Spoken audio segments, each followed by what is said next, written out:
요한이 이 편지를 받는 사랑하는 부녀와 자녀들에게 하고 싶은 얘기가 뭐냐?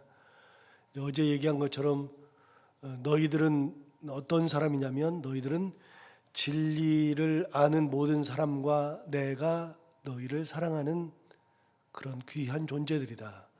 여기서 말하는 진리는 바로 예수 그리스도라 그랬죠.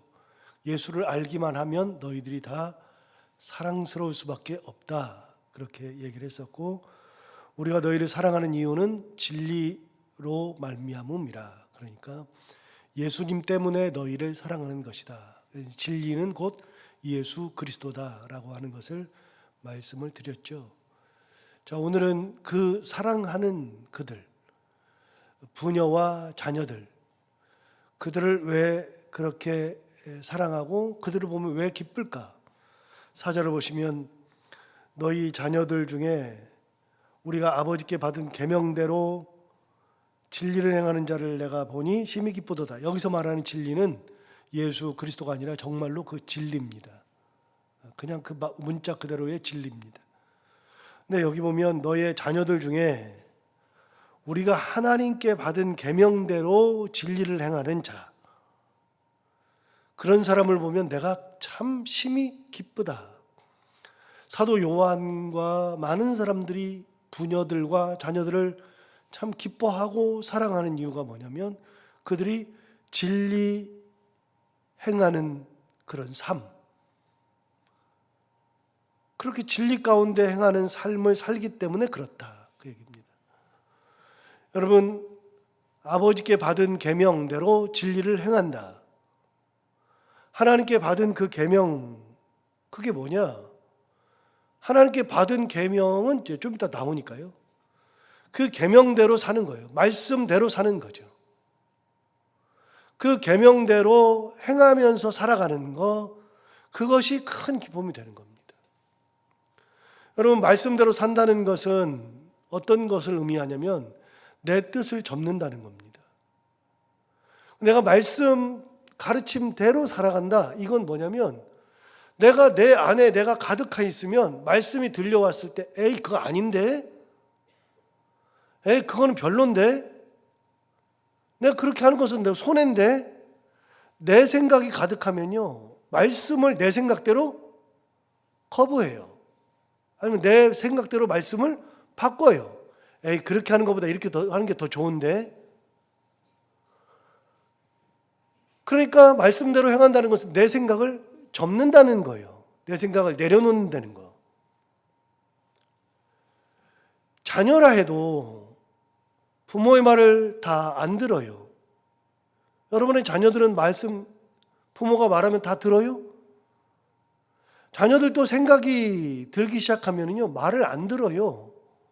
어렸을 때는 때려서라도 듣고요. 어렸을 때는 강압하면 들어요. 그런데 크면 안 들어요. 놀라운 사실은요, 저도 이제 키우면서 점점 느끼는데 애들의 눈치를 봐요, 우리가. 애들 말대로 해야지 집안이 조용해요. 내 고집대로 했다가는 아이들과 충돌이 있어가지고 집안이 안 좋아요. 그리고 점점 애들 목소리가 더 커져요. 아이들 이야기를 듣는다는 거는 부모가 내 생각을 접는다는 거예요. 근데 우리가 자녀를 키워도 내 속으로 난 자식도 내 말을 안 들어요. 왜요? 지 생각이 있으니까. 너 그거 하면 안 돼. 그러면 왜 안 되는데요? 그게 뭐 어때서요? 이렇게 나오면 할 말이 없어요. 너는 이런 사람을 만나야 돼. 아, 아빠는 왜 그렇게 얘기를 해요? 이렇게 말하는 순간 끝이에요.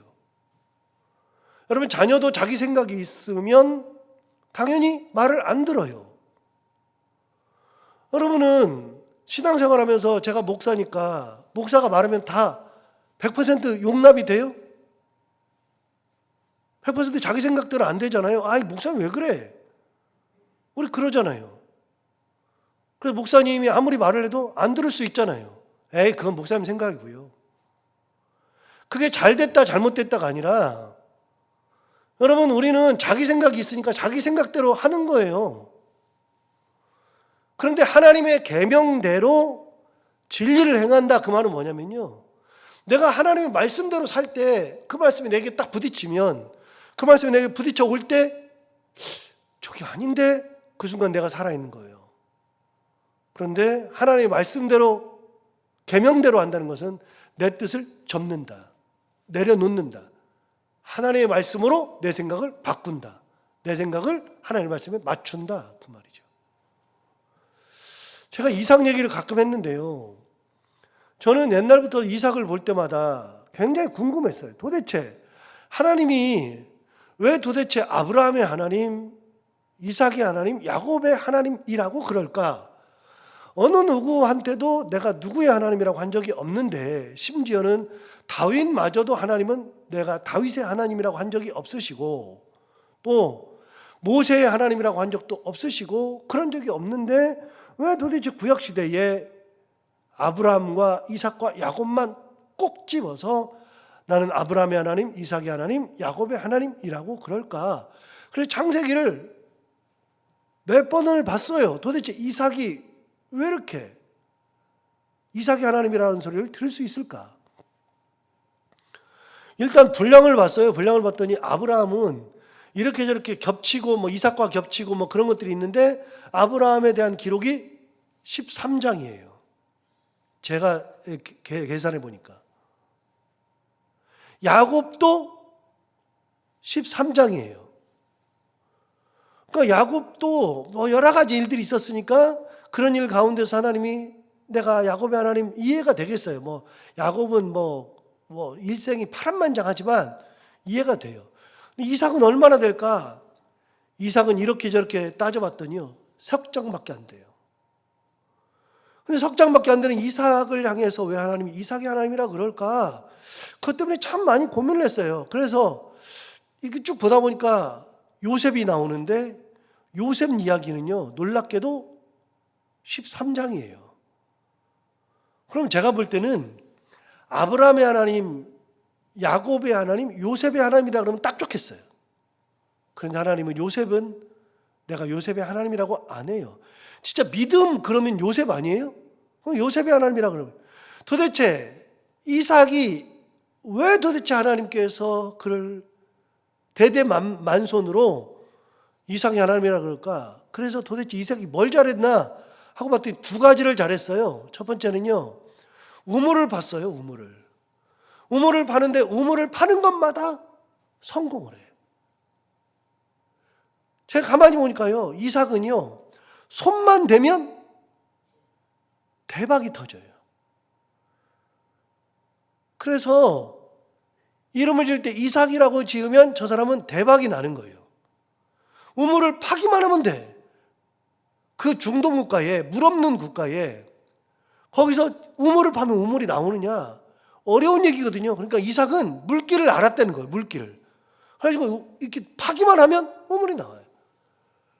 5번인가 6번인가를 파요. 파면 물이 막 나와요. 그 중동은 물이 가장 귀한 재산이잖아요.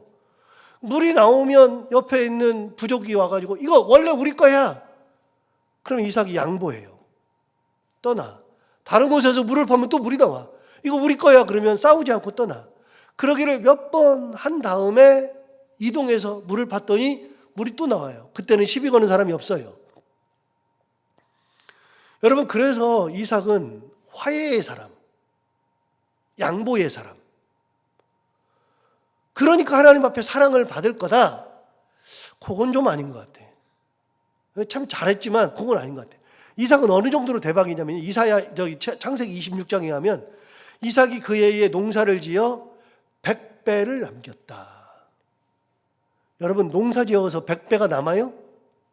불가능한 얘기예요. 그런데 창세기 26장 12절인가요? 거기에 보면 이삭이 그 해에 농사를 지어서 100배 결실을 맺었다. 그러면 여러분, 100만 원 벌던 사람이 갑자기 1억 버는 겁니다. 말이 돼요? 한 달에 100만 원 벌던 사람이 갑자기 1억을 번다? 100배를 남긴다? 말이 안 되잖아요. 그런데 이삭은 하기만 하면 잘 되는 사람이에요. 이삭은 손만 대면 뭐든지 성공하는 사람이죠. 그것 때문에 하나님이 이삭이 하나님이랄까? 아니요. 그럼 뭐요? 또 하나의 사건이 있잖아요. 아버지가 자기를 바치려고 했을 때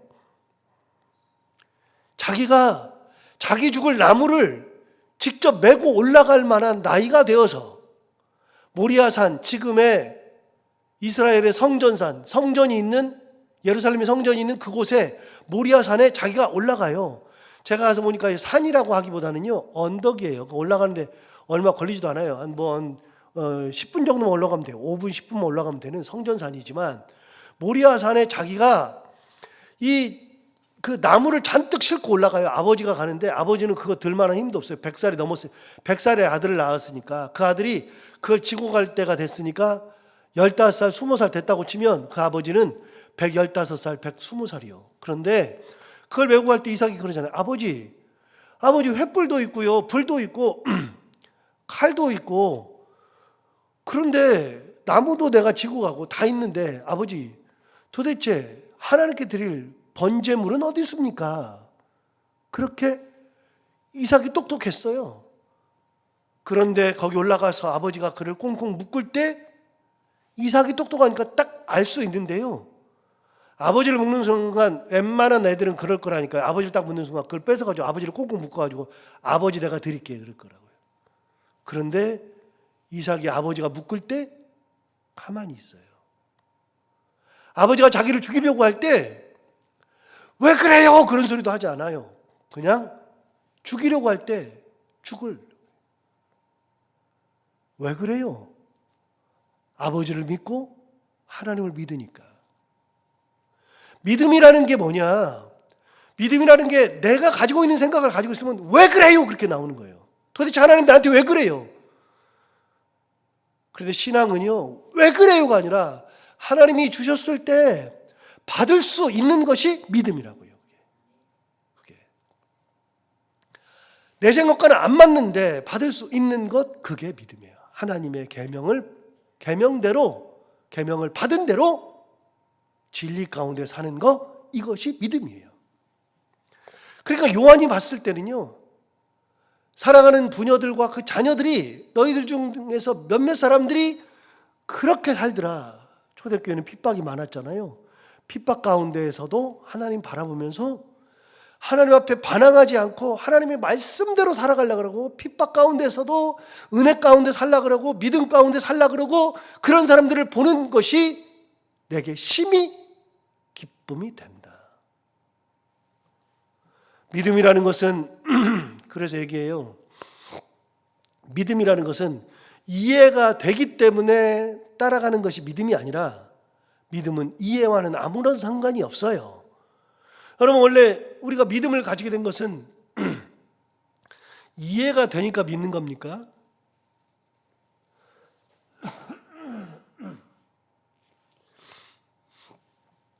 믿음은 내가 이해하는 것과는 아무 상관이 없어요. 하나 물어볼게요. 천지창조했다는데 여러분 믿어져요? 여러분 이해가 돼서 믿는 거예요? 이성적으로 이해가 돼요? 만나가서 40년 동안 내렸다는데 그 사건이 이해가 돼요? 여러분, 우리가 이해가 되기 때문에 믿음을 갖는 게 아니라요, 믿음을 가지게 되면 그것이 다 이해가 되는 거예요. 거꾸로인 거예요, 신앙이라는 것은. 사람은요, 설득이 돼야 돼요. 아이들을 키울 때도요, 아이들이 자기가 이해가 돼야지 따라가는 거예요, 우리 아이들의 특징은. 그런데 아이들도 인간이라고 하는 것은 기본적으로 이해가 돼야지 그 다음부터는 행동으로 이어지는 건데요, 믿음이라는 것은요, 이해가 되기 때문에 따라가는 게 아니라 믿음이 생기면 이해가 되고, 믿음이 생기면 그 믿음에 의해서 행함으로 나가는 거예요. 거꾸로예요. 거꾸로. 이 초대교회 시대에도 그렇게 하나님께서 주신 그 계명을 받은 그대로 살아가는 거, 말도 안 되는 건데 요한이 그걸 보니까 심히 기쁘다 이야기하는 거죠. 4절 다시 볼까요?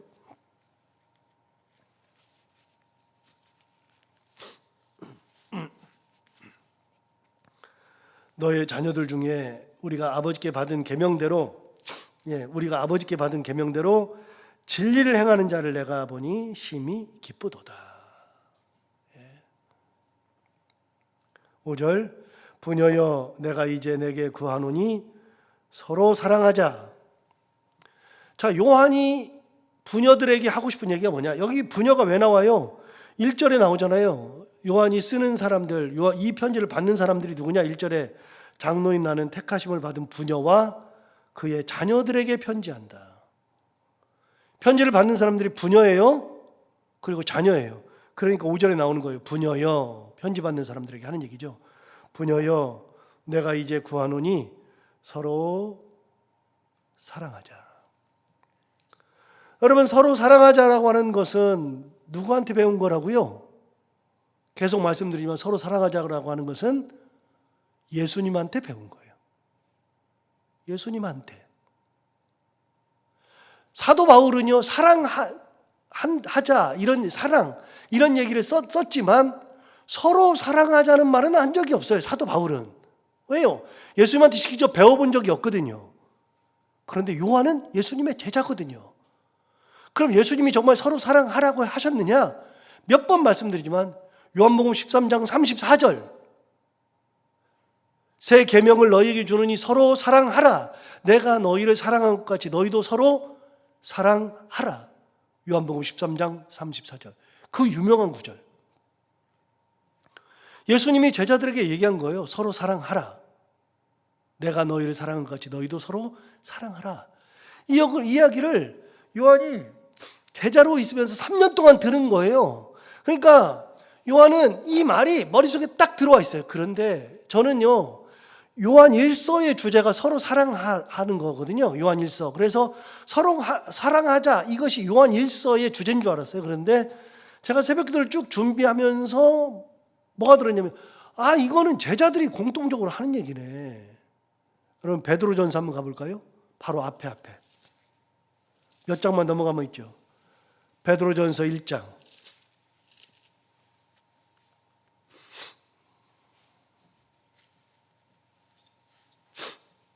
22절. 베드로전서 1장 22절에 의하면 너희가 진리를 순종함으로 너희 영혼을 깨끗하게 하여 거짓이 없이 형제를 사랑하기에 이르렀으니, 그 다음에 뭐라고 하냐면 마음으로 뜨겁게 뭐라고요? 서로 사랑하라. 베드로가 서로 사랑하라고 했네요. 베드로전서 4장 8절 가볼까요?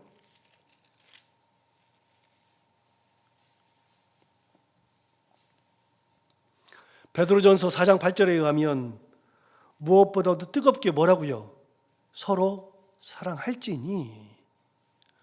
예, 베드로도 역시 뭐라 그러냐면 서로 사랑하래요. 베드로전서 1장 22절, 베드로전서 4장 8절 서로 사랑하라. 저는 요한만 얘기한 줄 알았어요. 요한은요, 요한 1서에서 꾸준히 얘기했거든요. 여러분, 요한 1서 한번 가볼까요? 요한 1서 3장.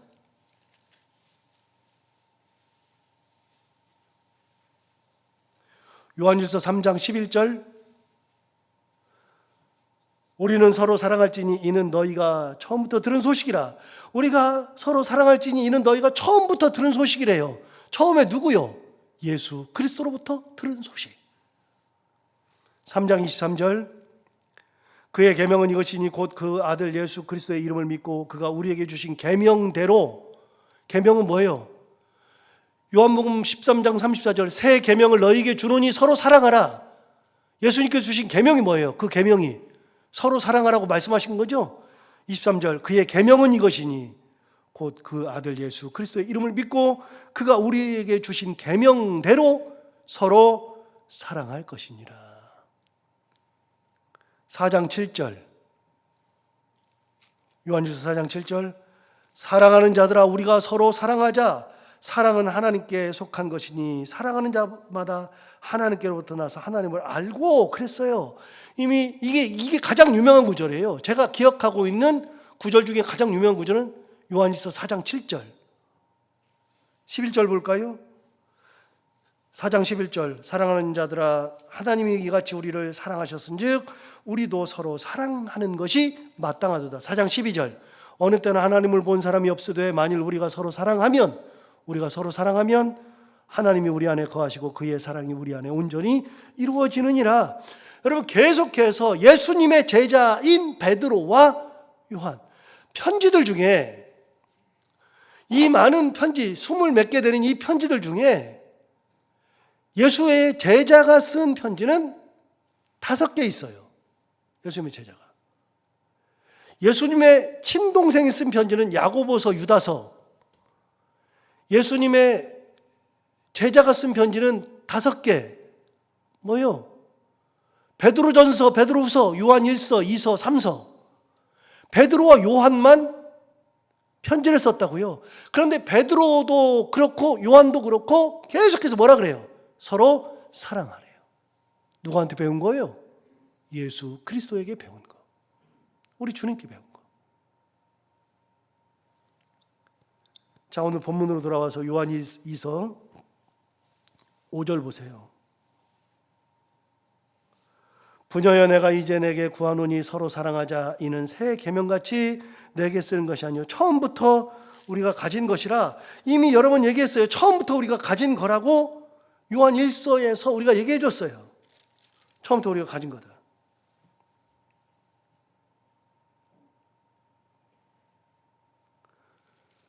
요한일서 3장 11절 아까 읽었듯이 우리가 처음부터 가진 거, 예수님한테 배운 거 서로 사랑하자. 이게 요한이 또 하고 싶은 얘기예요. 부녀들에게. 신앙생활하면서 이 땅 살아가면서 하나님이 우리를 사랑하신 것 같이, 예수께서 우리를 사랑하신 것 같이 우리도 서로 사랑하는 것이 마땅하다. 자, 여기서 나와요. 신앙생활 어떻게 하는 거예요? 남을 꼬투리 잡고 비난하는 것이 아니라 서로 간에 사랑하는 것이 신앙이에요. 자, 마지막 6절 또 볼까요? 오늘 본문 6절. 또 사랑은 이것이니. 이제 5절에 나오는 사랑은 서로 사랑하는 거예요. 6절에 나오는 사랑은 좀 달라요. 또 사랑은 이것이니 우리가 그 계명을 따라 행하는 것이요. 그랬어요. 우리가 계명을 따라서 살아가는 것이 사랑이에요. 무슨 말이에요? 자, 계명이 뭐예요? 계명은 하나님이 주신 거죠. 예수님이 주신 거죠. 예수님이 새 계명을 주셨어요. 뭐라 그랬어요? 새 계명을 너에게 주느니 너희가 서로 사랑하라. 그러면 계명이 뭐예요?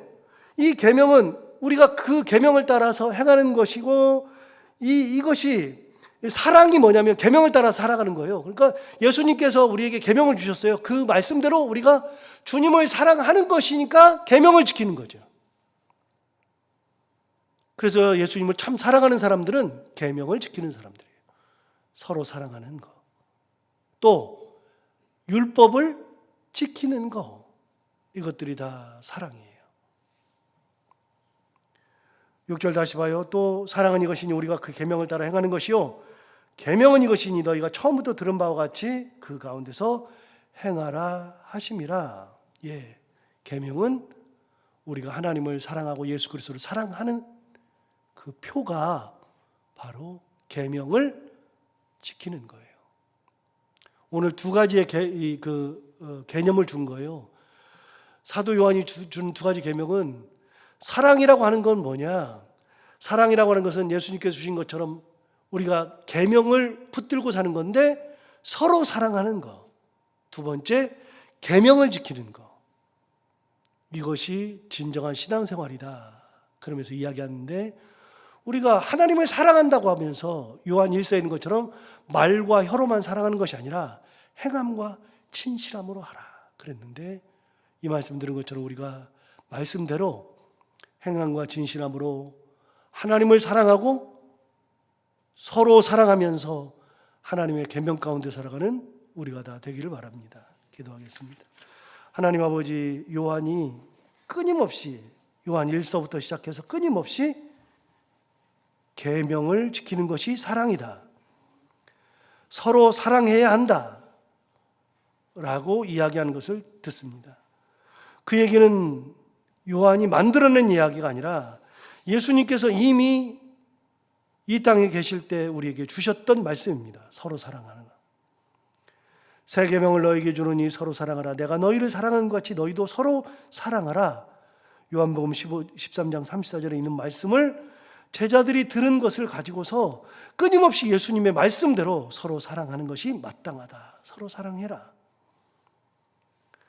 그리고 사랑은 이것이니 그의 계명을 지키는 것이라 이야기한 것처럼 우리가 서로 사랑하고 주께서 우리에게 주신 그 계명을 잘 행하며 살아갈 수 있는 믿음의 사람들이 다 되게 하여 주옵소서.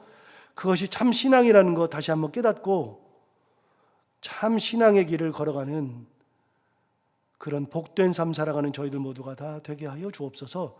오늘도 하루를 살아갈 때 이 말씀을 기억하며 살게 하여 주옵시고 해야 되는 것들을 기쁨으로 잘 감당하고 만나는 분들과 함께 웃고 행복한 하루가 되게 하여 주옵소서. 감사하며 예수님 이름으로 기도하옵나이다.